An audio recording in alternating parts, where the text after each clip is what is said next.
जय हिंद दोस्तों। आज 73वां गणतंत्र दिवस है, तो आप सभी को गणतंत्र दिवस की हार्दिक शुभकामनाएं। और मेरे साथ है पम्मी। पम्मी को झंडा मिल चुका है और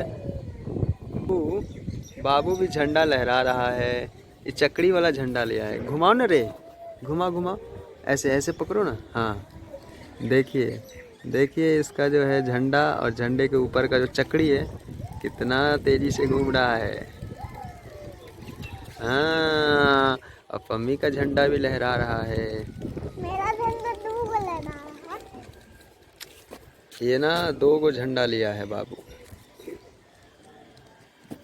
अरे कुछ चॉकलेट लिया है डिब्बा में जो भर के देता है।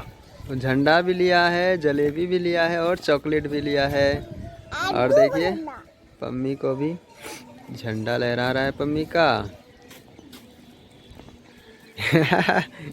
पम्मी बोलो भारत माता की जय। भारत माता की जय। वंदे वंदे वंदे मातरम। भारत माता की। भारत माता की जय। बहुत अच्छा पम बाबू।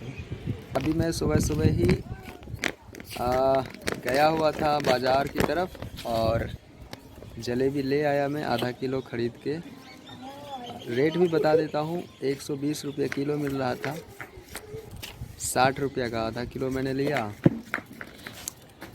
कुछ सब्जी ख़रीदा, धनिया और मिर्च, बस यही ख़रीदा मैंने। सब्जी नहीं कहेंगे, सब्जी के जो मसाले होते हैं वो मैंने ख़रीदा। इनका देखिए अलग ही उत्साह है। बाबू का चक्री एकदम घूम रहा है रे। डंडा नहीं, देखिए चक्री घूम रहा है इसका। हाँ, अब आ रहा है। चलिए दोस्तों, मिलूँगा आपसे अगले वीडियो में। तब तक के लिए एक बार पुनः आपको गणतंत्र की हार्दिक शुभकामनाएं।